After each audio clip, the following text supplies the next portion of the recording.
Hello everyone and welcome back to a Gran Turismo time trial where, if you hadn't already guessed by the long straight, we're at Fuji and we're in any Group 2, not just that Honda NSX. It is the Fuji with no chicane, the one I actually do prefer. We're on racing medium tyres, gold difficulty I've put around the medium with a gold time estimate of around the 128.7.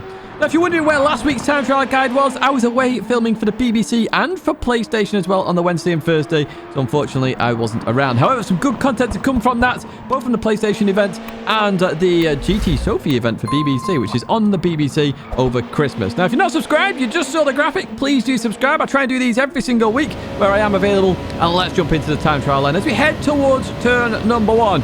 Now, in the NSX, what I would advise is you do have the start of the grandstand on the left. You can brake a little bit later. It goes from dark grey to light grey. That's what I'm using as my brake marker for turn 1. And you're going to really hammer down the gears, okay? You've got to go down to first gear for this one. But try and use the engine braking as much as you can as we go into here. It will just slow you down that little bit. Now, just clip the inside there. Be careful on exit to power oversteer. Notice I was around 90-85% of throttle there as I left the corner. That's because 100% I'd have got a whole load of oversteer. This next corner, a very tricky one. Now, normally I use dark grey to light grey, which I've highlighted on the left-hand side. But you can actually go towards the end of the barrier and chuck it in. The reason you do this is because if you touch the bollard, you're going to invalidate the lap. It's really annoying. I lost loads of good laps because there's a silly bollard here. So you've got to just miss it there. You can't cut it as much, so just be careful of that. That's why we're braking and turning in that bit later.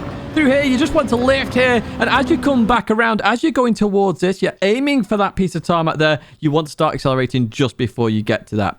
So just lift, turn in, let the car roll through it. Some of you will want to brake. I'd advise not braking, to be honest with you, because it may unsettle the car, may force a bit of understeer. Just let it roll through the corner. It will be fine. You can get a goal from doing that, and I do that as well. As we head towards this left-hander then, on the left-hand side, you've got the end of the curb. That is my brake marker for this left-hander, even though I'm aiming towards the right now. Literally, that is my marker for this corner. Now, you can do this two ways. You can either drop down to first gear and short shift to third, or you can stay in second gear, which is what I prefer to do here as I leave the corner. Second gear does suffer a bit of oversteer, but it is controllable as well. So pick and choose what you like there, first to third, or just stay in second. You could do second to third as well if you prefer. And towards the fast right-hander, remember, we're not doing the chicane this time, so we're using the end of the Dunlop sign. And for this corner in particular, I want you to turn in earlier than you think, okay? And the reason for that is you can cut it. And you will suffer a little bit of understeer going through this corner. So I would advise aiming to cut the corner, and you won't do it. Look at this. I chuck it in here. You think I'm cutting it a lot, but look at that. On exit, I've just nailed all the curb there. Speaking of curb, of course, the next brake marker on the left-hand side, start of the curb there. Because you're traveling so fast, you've got so much aero here, you do have to brake early for this right-hander. So use the start of the curb on the left-hand side and drop down to second gear. Now, this corner also suffers with a lot of power oversteer. So I went a little bit deep there. Notice I made a small mistake there going through that corner. I did need to come in a little bit further.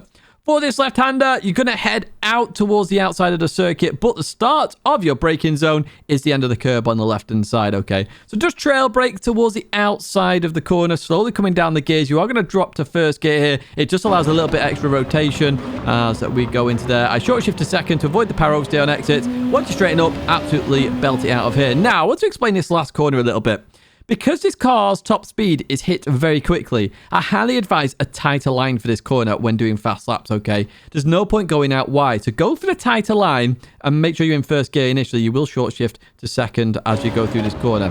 But keep it tight, and as you get straight here, that's when you start to accelerate. Now again, you are literally going to hit your top speed very quickly. This car accelerates so fast, so it's actually better to take a tighter line. You don't need to maximize the speed.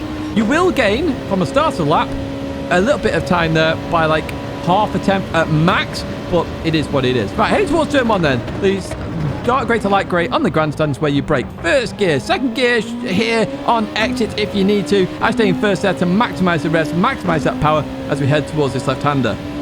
Now, the end of the barrier this time, because we want to avoid that bollard there. It does invalidate your lap.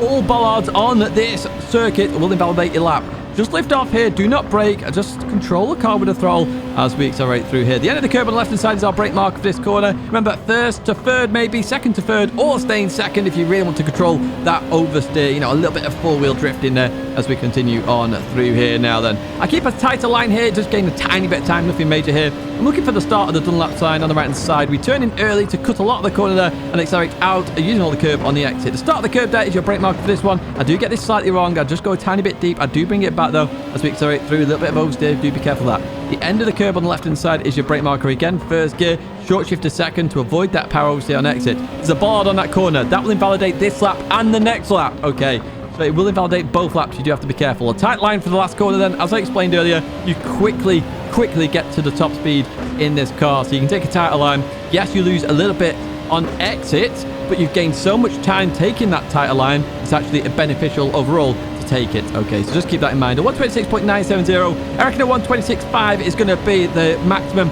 Maybe more will come down as well. Who knows? Because some people are absolutely time trial specialists. I used to be one of those. I'm not anymore, apparently. But I do my best with what I can. Now, if you did enjoy this video, do give it a like. Subscribe to the channel to stay in touch with all the latest content here on the channel. And we have a big special coming up tomorrow, of course, if you're watching this on the Thursday.